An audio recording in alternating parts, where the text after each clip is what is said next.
Developer edition. Developer edition, exactly, right? So developer edition is just one of them, and then there are other options also available. And developer edition is more of a free edition, right? But when you try to take it for a client or as a client of Salesforce, you try to take an edition. Developer edition is not an option. There are other editions that you can take, right? So developer edition is more for the learning thing and all. Now, what is an edition basically? As you can see it here, your edition determines which features and functionality you can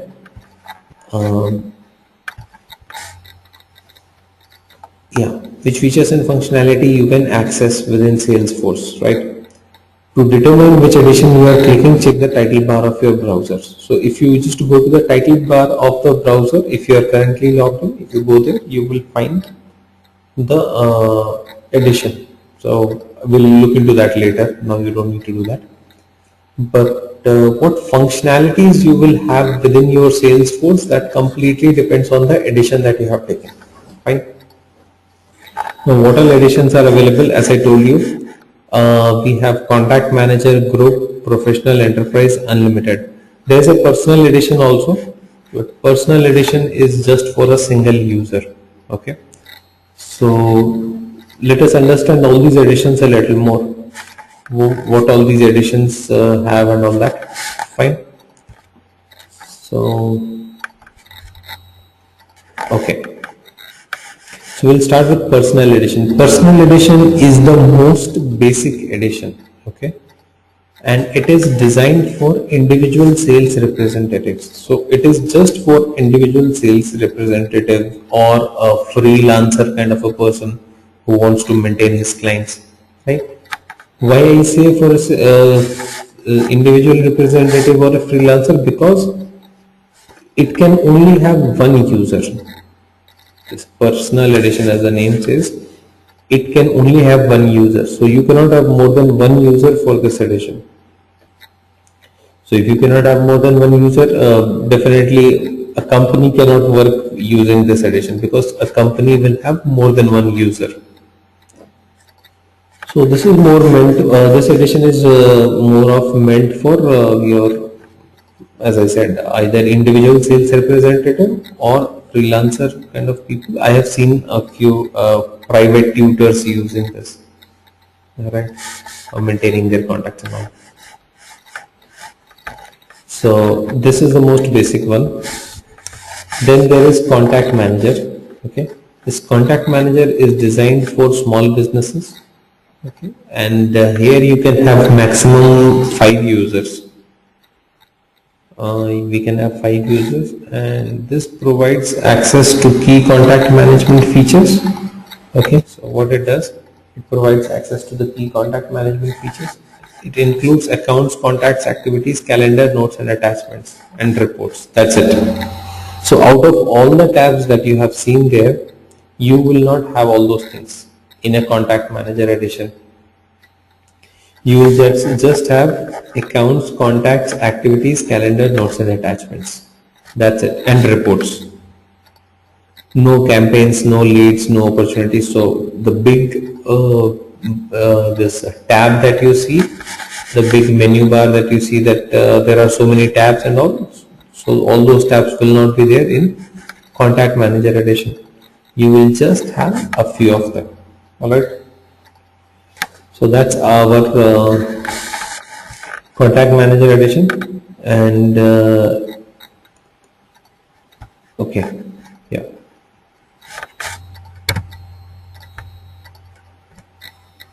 Then comes the Group edition.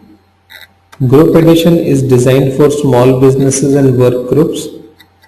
This also has a limited number of users, but in addition to your account contacts, it also provides you access to opportunity, leads, cases, dashboards. So if you see, these 4 things are extra in a Group edition: opportunities, leads, cases and dashboards.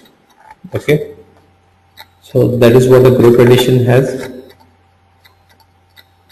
Then comes the Professional edition. Okay, before we go into the other edition, Let us understand this thing. When we are talking about this account, contact, opportunity, leads, if you had noticed that these are all by default there in Salesforce, right? The standard Salesforce functionality. Okay. So in Contact Manager Group Edition, you cannot create your own applications. You are just restricted to some standard functionality from Salesforce. Okay. You do not have an option of creating your own application. Okay. Customization ability or the ability to create your own application starts from Professional Edition. So if you want to design your own application on Salesforce the way you want, you don't want to use the Salesforce functionality, you should have taken at least Professional Edition. So Professional Edition is the minimum that you need in case you want to do some customization or designing of your app, which is quite reasonable. In the basic editions, they have not allowed too much of customization or your own app designing capabilities. That is not allowed. They have just given a few standard functionalities which you can use. Clear? Okay. Now this Professional Edition is designed for businesses who need full-featured CRM functionality, includes straightforward and easy to use customization, right? So Professional Edition also uses straightforward customization, but that option is there. Okay.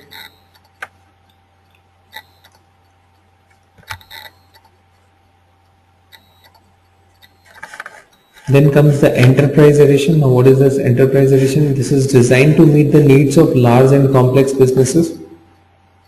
So Enterprise Edition is meant for big complex businesses. Advanced customization and administration tools are available in the Enterprise Edition, and it can support large scale deployments also. So Enterprise Edition is in a way an edition which has almost all the functionalities, features, whatever Salesforce has, everything is available in Enterprise Edition. Okay. Whatever the most complex customization which can be done in Salesforce can be done on Enterprise Edition. Okay. So Enterprise Edition can also be used for integrating with one application or the other and everything. And then the Unlimited Edition. Okay. So in Unlimited Edition, what do we have? We have the Premier support and we have unlimited custom apps. So functionality wise, your Enterprise Edition and the Unlimited Edition, nowadays this is called Performance Edition. They have changed the name. They have started. Yesterday you were referring to Performance Edition. Is it the same? Yes. So now it is called Performance Edition. They have recently changed the name of this.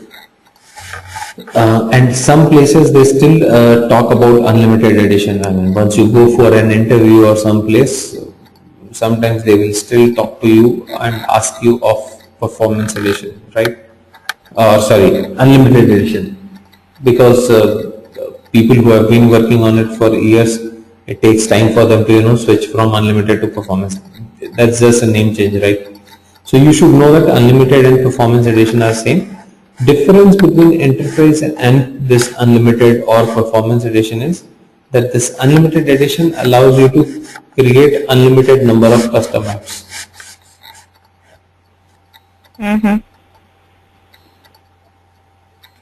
And some other features like increased storage limits and all that, but it does not differ in the functionality side. So functionality wise, Enterprise and this one is same, but Enterprise Edition again does not give you the option of creating unlimited custom apps. In Enterprise Edition you can create maximum 10 custom apps. Okay, so that is the thing. So that's about the editions that we have. One more that we have is the developer edition, so that is what we have already created. This is not the definition of it, but developer edition we have already created, right? Okay, so now I will just show you a link which you will need to refer to in terms of additions, and to get more details on that. I think the basic understanding is clear. Now you just need to go to salesforce.com. Okay, why this understanding of additions is so important? Understanding of addition is important for a few reasons. Reason number one is, I mean, if you're working or if you're learning something, you need to know, what all additions are available, right? And based on that, based on your addition understanding, you will also understand what you can do or what you cannot do.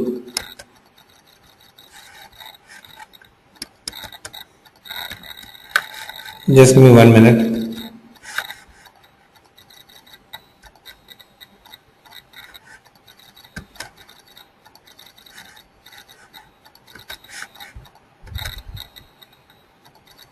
Give me 1 minute.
Alright, can you see my screen?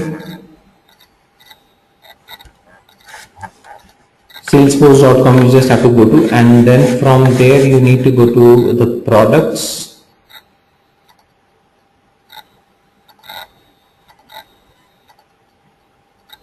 and then click on additions and pricing. Okay, so this is the place where you will get all the details related to the additions which are there, and the pricing and everything else, functionalities, details. I mean, I just wanted to give you a brief. And we were talking on why do you need to understand additions. So there are a few reasons. One, you should understand what all additions are available.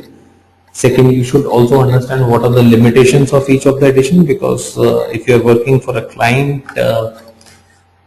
and you're working on a contact manager addition and you're trying to do some customization, I mean, that cannot be done, right?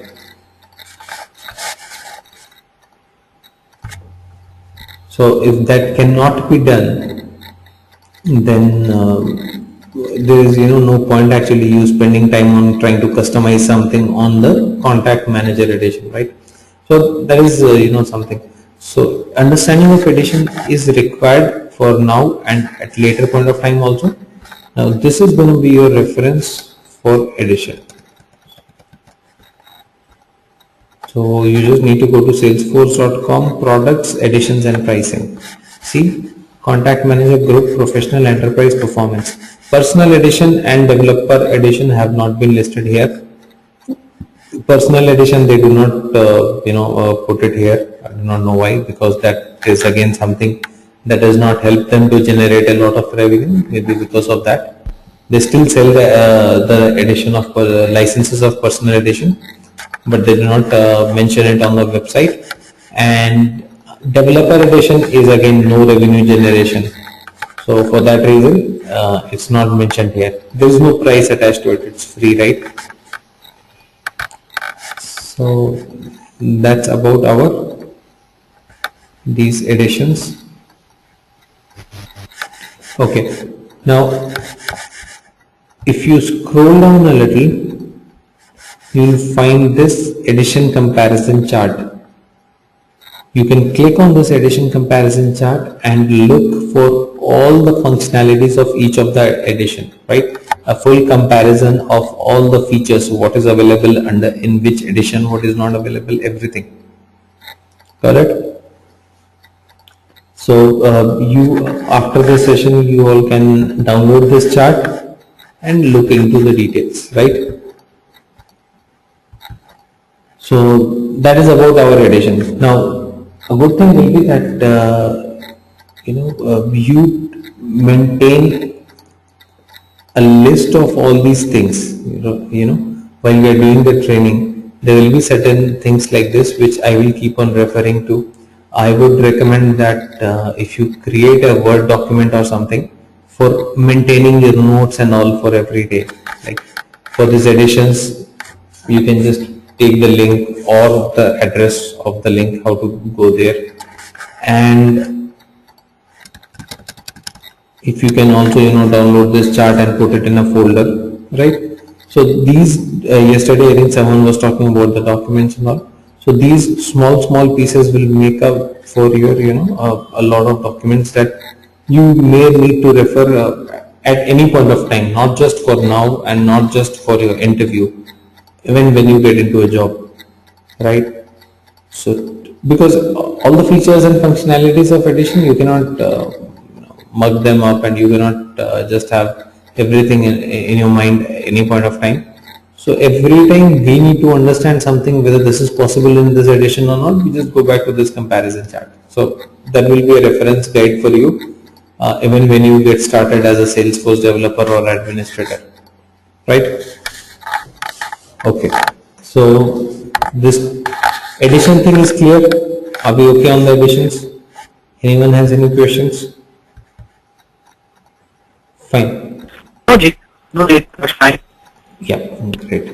So if we are fine on the additions thing, let's now go and do some setup changes on our developer edition that we created. Okay.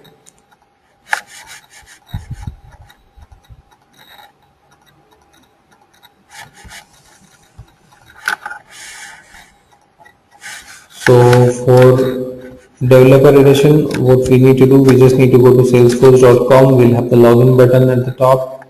We just have to go and log in, right?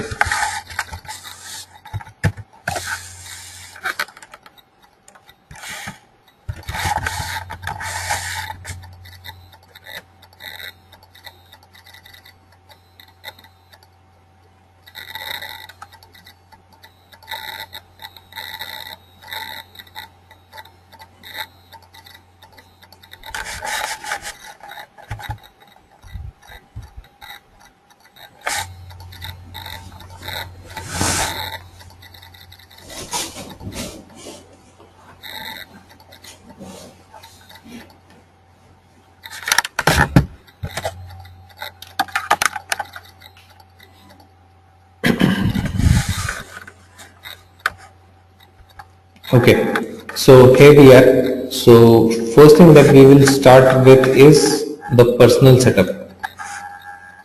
Okay, so personal setup, there are just a few things that we need to understand. We need to update in Salesforce. So in personal setup, what all things are we going to talk about? Number one is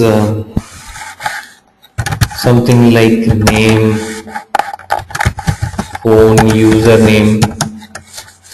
So this is what we have in personal setup, generic information. So how do you do that? Yesterday I showed you where is my settings. So you just need to click on your name, go to my settings, and then go to personal. And from personal you can update your personal information, and just go to personal information and update it, right? So anyone who has a Salesforce username password can do this. Okay, everyone will have the option of updating the personal information. So you will always have the option of updating your first name, last name, email address, and username. These things you can do, right? Password you can update, so you can change your password any point of time. Language and time zone you can update, right? In case your company has a default language of English, but you want a Chinese or Japanese, you can just pick it from here, right? So then things will change here for you. Instead of English, you will get to see other things written in a different language, or a time zone that you want to set for yourself, that can also be done, right? So these are a few small things on the personal setup point. There's one more thing called a security token, which you can reset. Okay, what is a security token?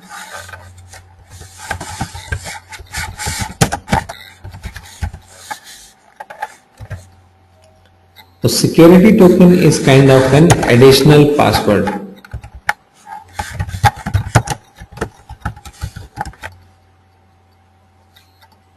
Okay, additional password means a system generated password which is provided to you to authenticate your logins at some of the occasions, right? On some of occasions.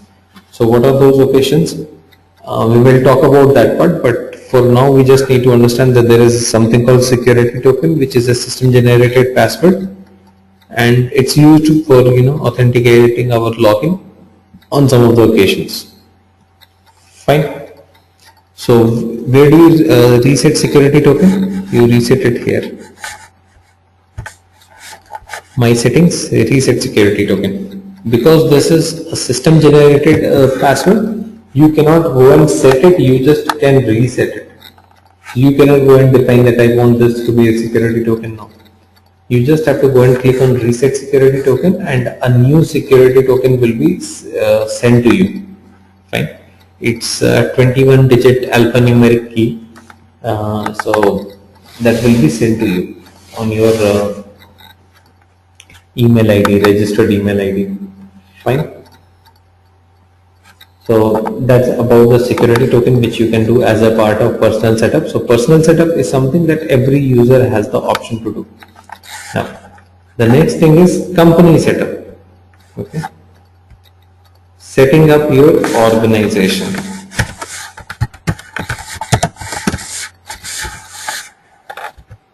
Okay. Company setup is something that usually an administrator does or a developer does while we are actually implementing Salesforce for some client. The moment we purchase the license and all those things, let's say Priyanka runs a big company, okay, and she runs a consulting company.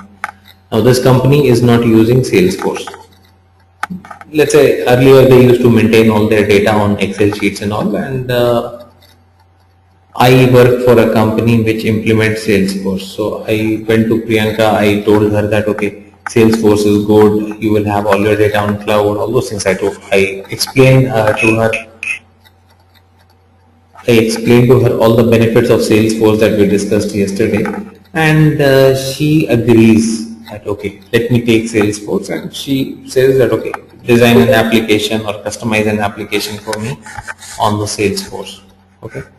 Now in that case, what will happen is I as a developer will need to configure Salesforce for her. Okay. Configuring Salesforce, when I say, it means that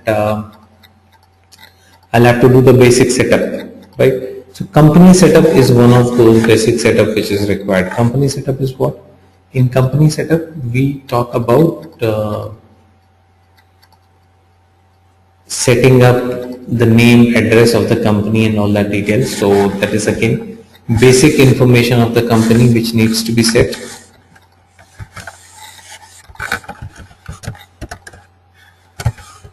So first you need to set the basic info for your company. If you are doing a company setup, so how do you do that? This time you need to go to setup. Fine, this is not your personal settings, so you don't have to go to my settings or something, you have to go to setup. Under setup menu you have something called company profile. Go to company profile, click on it and click on company information. Okay, here you have to edit all the details.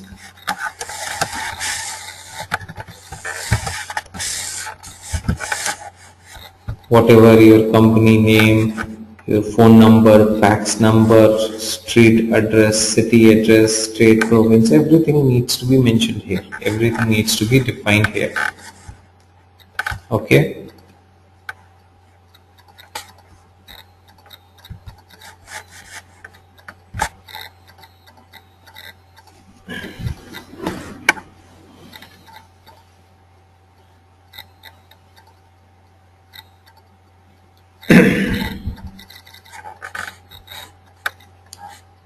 Now this is the basic information where you put details like the name, address, phone, fax, these kind of thing. Then the second set of information that you need to set for a company is locale info.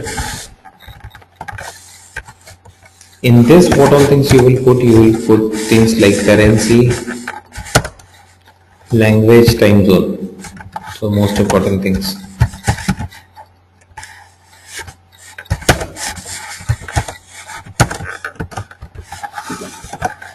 How do you set up this locale info? Same, you just have to go to setup, company profile, company information, click on edit. If you scroll down a little further, you will have the locale settings. So what will be the default locality of your company? What will be the default language? What is going to be the default time zone and the default currency? Okay. So as we saw that we had the option of changing the language and time zone for users also. So you set up this time zone and language for the organization as well as users. Okay. Then now you might be thinking that when we are setting it up for users, why do we need to do it for organization? The reason why we need to do it for organization or the company is that we can have different users.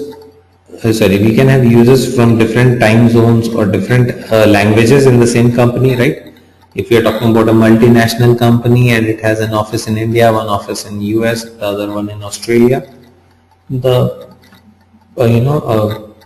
company will have users with different time zones and different languages also. Let's say they have one more office in China. So that is one thing. The other point is that what you are setting in company is default language or default time zone, which means whenever you create a new user, by default they will have this time zone and language. However, user has the option of going and updating it, right? So if the user has updated his language or time zone to something else, that will override this setting for that user only. Okay. So that's it. So company will provide you a default language which is secondary. The language of the user is the primary thing. So if the user does not manually go and define anything, by default he will get the language which is defined for the company. If he goes and changes it, then he will get to see the data and everything in the language that he has defined. Same thing is applicable for time zone also. Currency is not at a user level. Currency is not a part of users. Why it is not part of the user level? Because user has got nothing to do with currency. Currency is more to do with the clients, right? So that is the reason why currency you don't see a default thing here. There's nothing related to default thing in currency. Currency basically is which currency you deal in. The English currency or the Australian currency or whichever currency you deal in. Fine.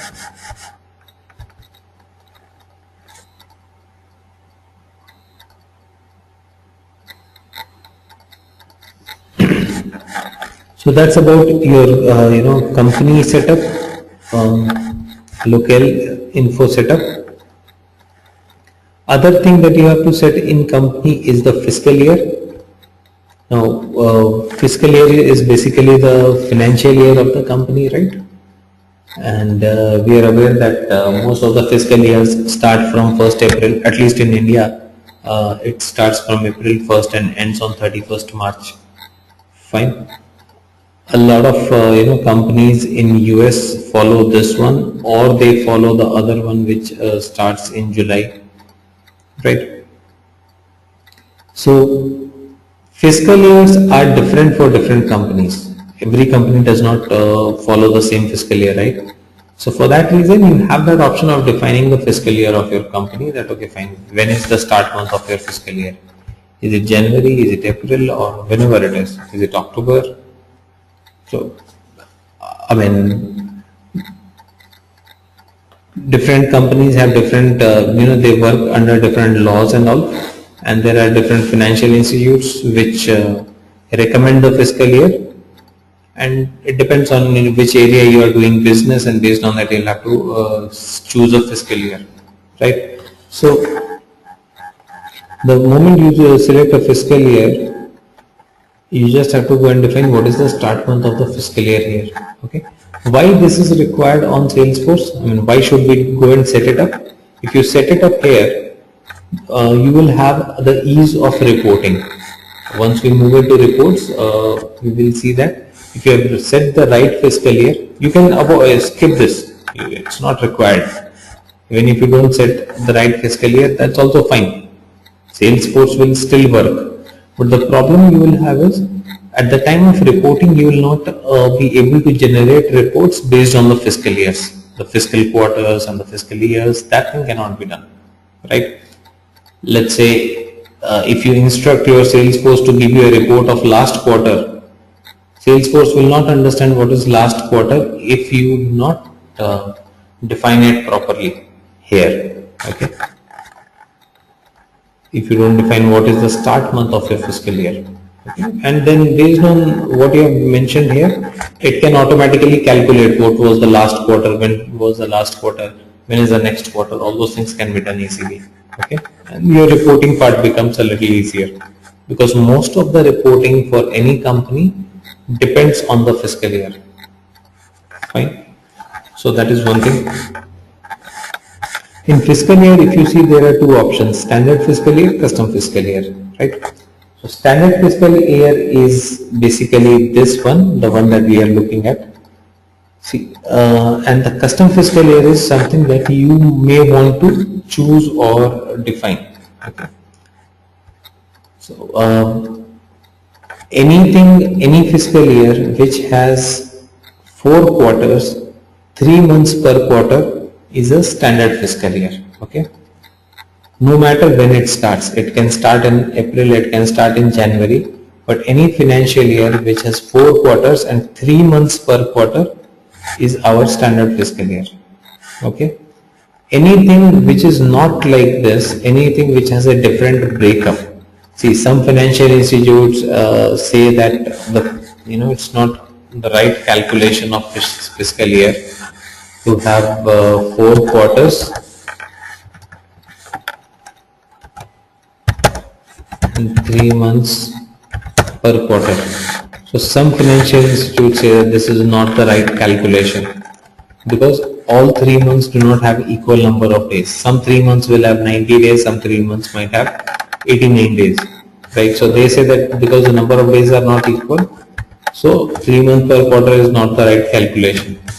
So they propose certain things like 4 quarters and instead of 3 months, 13 weeks quarter. So this is just one of the models, right? So some financial institutes say that this is more accurate, 13 weeks per quarter. So 13 weeks per quarter will not depend on the date or something. It will start from a Monday, 13 weeks, and then the other Monday. That way. But the point is, we don't need to understand these things in details. What we need to understand here is that if we have a standard fiscal year, so this is standard fiscal year, we'll use standard. If we have any such structure, which is not a 3 months per quarter, anything else apart from that, we will need to use a custom fiscal year, right? So that is what we have. So you can just click on custom fiscal year and select it. Okay. Now you just have to be little careful while setting up the fiscal year.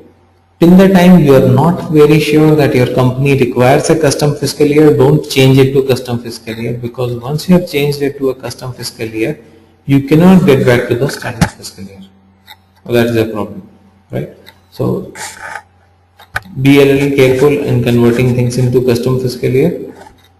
Then your standard fiscal year option will not be available once you have enable the custom fiscal year. See, after enabling custom fiscal years, your organization's fiscal year will no longer be automatically defined by Salesforce.com.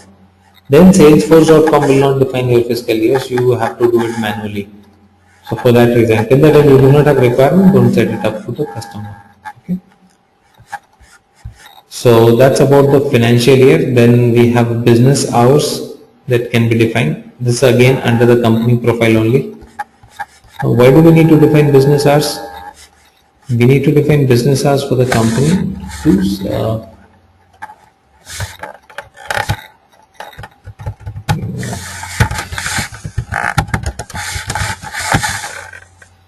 okay. So we define business hours for the company to simply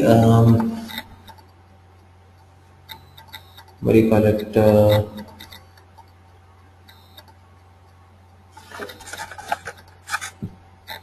Okay, before I talk about business hours, just think of it.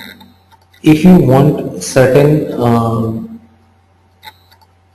cases to be resolved, let's say when we are talking about CRM, customer support and all those things, there will be certain issues or tickets, right, raised by your customers. That is how it works. So when there is a ticket which is raised by a customer, you would again have a timeline that by when it needs to be resolved and all, right? Let's say there are cases that you have within your company, and you have defined a timeline of 24 hours to resolve the case, right? So whenever you have this kind of a situation, you might want to define an auto escalation rule. So Salesforce allows you to define an auto escalation rules. So auto escalation rule is basically escalating any case which has not been resolved within a certain period of time. Let's say you have a case which was supposed to be resolved in 24 hours and it has not been resolved, it has not been closed. In that case, it needs to be escalated.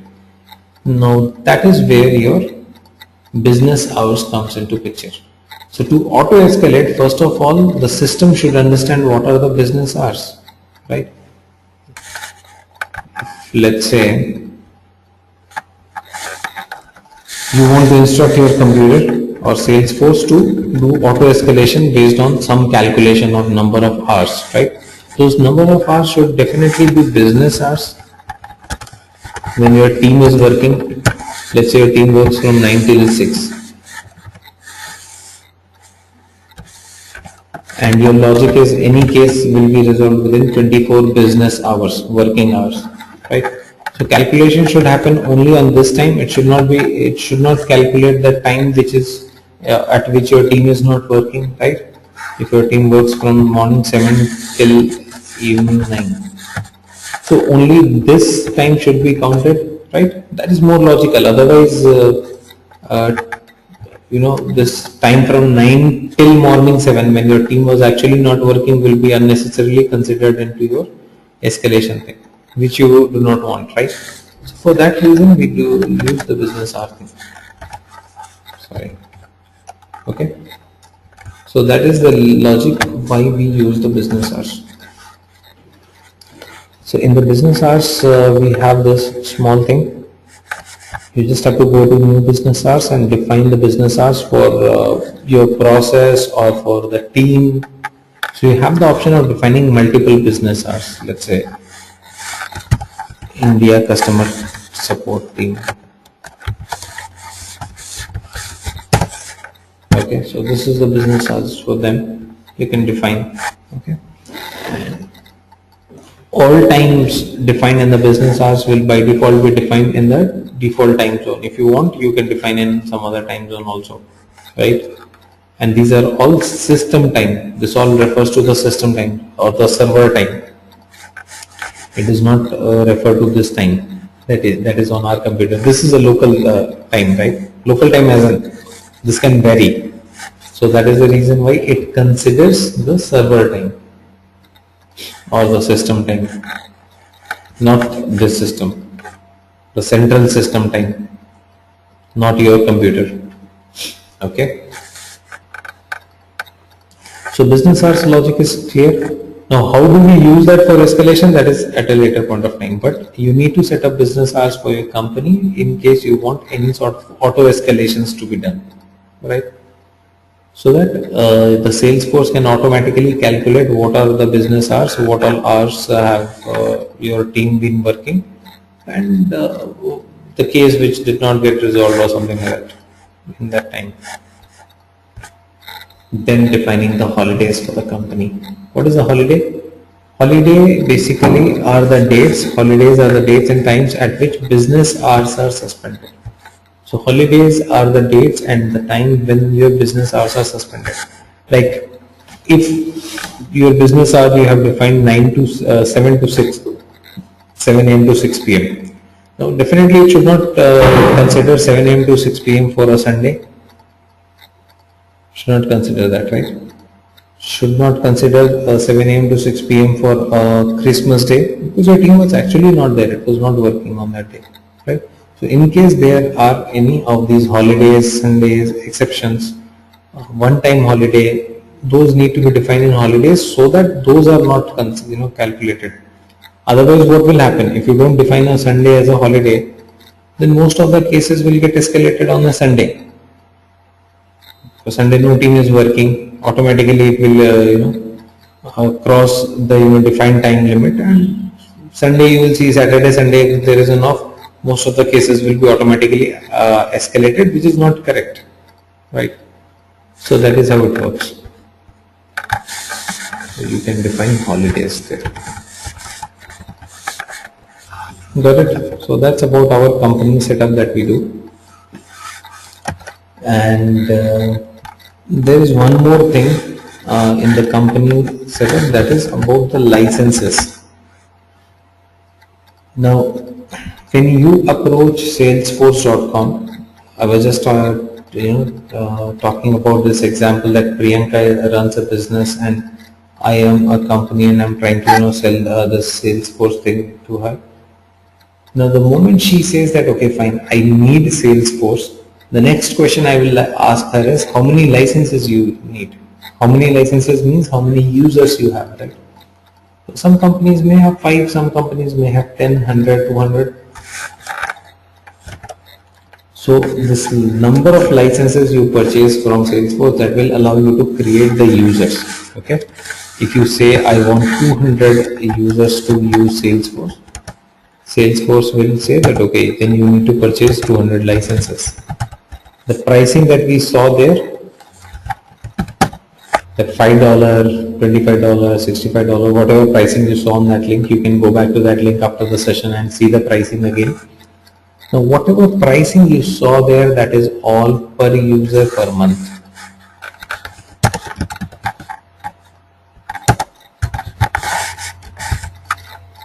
Whatever you see here is per user per month.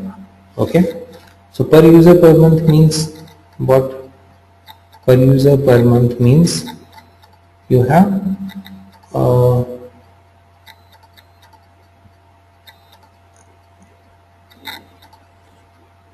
let's say you have 200 users, you will need to multiply that pricing mentioned there by 200, that is for 1 month. Now Salesforce actually bills you for 1 year at a time. So once you go and approach Salesforce, they will not bill you for 1 month and that space. They bill annually to you, right? So let's say you decided to take a license of $125, which is the enterprise edition, and you want to get for 20 users. Okay. So your per month cost will be how much? 125 into 20, which will be 2500, right? $2,500, but this is per month.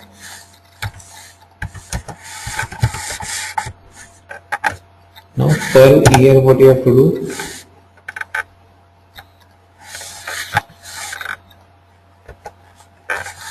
you have to pay here. So some 25,000 plus, okay, 30,000.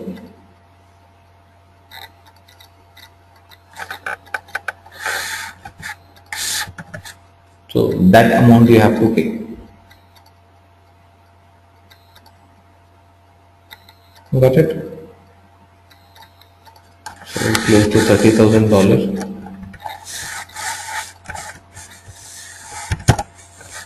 This is for 1 year. So they will bill you for the entire year and they will ask you to make a payment of the full year at one go. Fine. You have the option of cancelling it at a later point of time. You don't have to continue for 1 year, but they will bill you annually at any point of time. Your licensing and everything is per month thing. So any point of time, if you feel that you don't want to use, you can go and cancel it. So whatever is balance amount, that will be refunded to you. So that is how it works. Got it? All right. So your company profile also holds the information about your licenses. And there is nothing you can do about it. It will only depend on how many licenses you have purchased, how much have you paid to Salesforce. There is nothing that you can go and edit here. This is something which only Salesforce people can do. So in company information, if you scroll down a little further, you will see user licenses. How many licenses? So there are a lot of licenses. I mean, gradually we will talk about a few of them. You will understand what are licenses. But Salesforce is the common license that we are talking about or we are referring to. And in developer edition, you get 2 licenses for free, which means you can create 2 users. You have created 1 already and 1 is remaining. Okay, so developer edition by default gives you 2 licenses. Got this? So all this user license and all those things you have available. This information is available here in your company information. Got it? But you cannot edit or modify any of these things. This is something that Salesforce.com will do in case you pay them extra money for extra licenses and all. Clear on that? So the personal setup, company setup and the additions part. Are you all clear? Fine. So I think that is what we will do for today. Now next, what we are going to do next when we meet, we are going to talk about all these tabs. Fine. I'll talk about these tabs and we will talk about the security aspect in Salesforce. How do we make sure that our Salesforce is secured and all, right? The security thing, I think this is what we have discussed in our previous session also, that okay fine, how do we understand that Salesforce is secured? Is it secured just because this is being maintained on a multi-tenant environment and we don't have to look after the security and maintenance, or is it secured from this the other perspective also? It's secured from data theft and all that stuff. So how that thing can be controlled and all, we'll talk on those lines. Alright, so any questions on these things so far?